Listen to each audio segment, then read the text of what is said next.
Assalamualaikum warahmatullahi wabarakatuh. Halo teman-teman semua, welcome to my video. Perkenalkan, nama saya Dinda Fatmawati. Di sini, saya berasal dari kelas Perbankan Syariah 5B, mata kuliah Lembaga Keuangan Syariah. Di video kali ini, kita akan belajar tentang lembaga zakat. Nah, teman-teman, di sini kita akan membahas tentang apa itu lembaga zakat. Pengertian lembaga zakat sendiri merupakan organisasi yang bertanggung jawab untuk mengumpulkan, mengelola, dan mendistribusikan zakat kepada yang berhak. Lembaga ini berperan penting dalam memastikan zakat sampai pada penerima yang tepat sesuai dengan aturan syariah yang berlaku.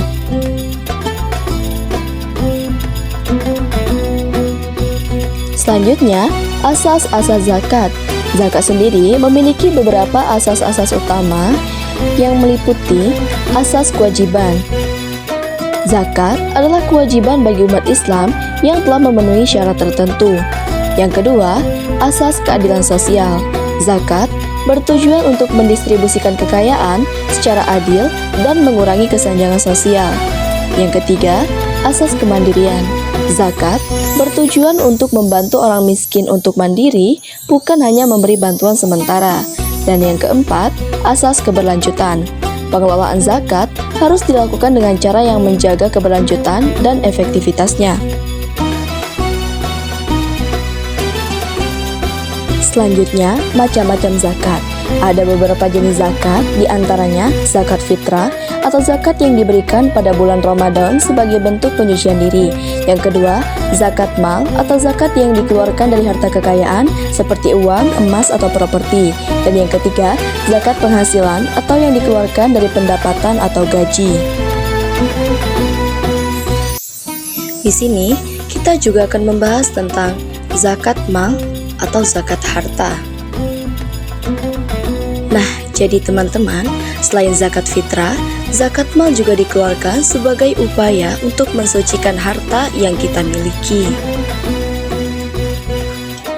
Adapun beberapa syarat harta yang wajib dikenakan zakat mal. Yang pertama, harta yang halal. Yang kedua, harta yang dimiliki penuh. Harta yang ketiga adalah harta yang cukup nisab. Dan yang keempat, haul atau sudah setahun dimiliki.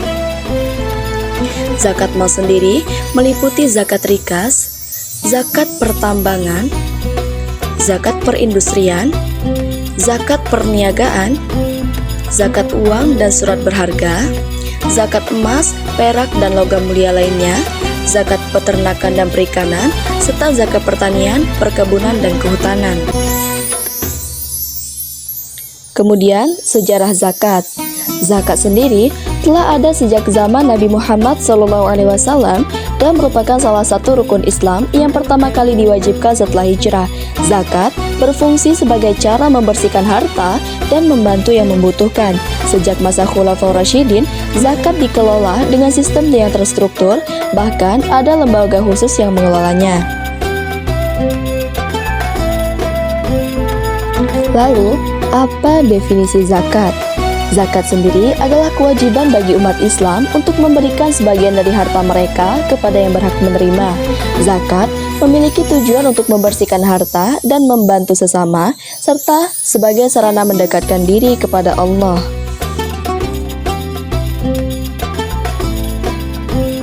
Lalu, apa dasar hukum zakat?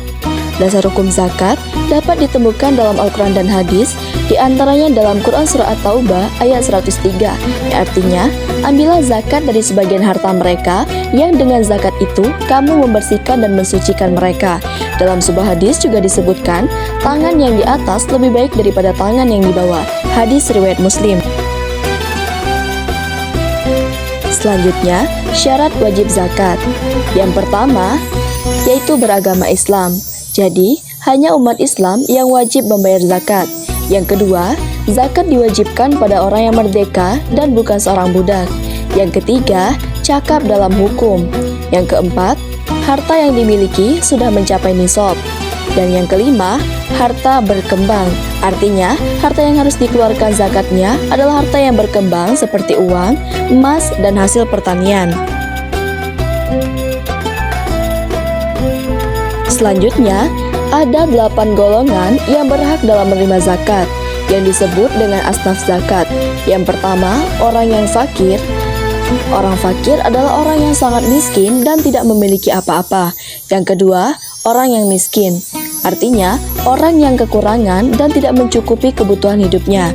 Yang ketiga, amil atau petugas yang mengumpulkan dan mendistribusikan zakat. Yang keempat, mu'alaf atau orang yang baru masuk Islam dan membutuhkan bantuan. Yang kelima, seorang budak yang ingin memerdekakan dirinya. Yang keenam, ghorimin atau orang yang berhutang dan tidak mampu membayar hutangnya. Yang ketujuh, fisabilillah atau orang yang sedang berjuang di jalan Allah. Dan yang terakhir, ibnu sabil atau seorang musafir yang kehabisan biaya dalam perjalanannya.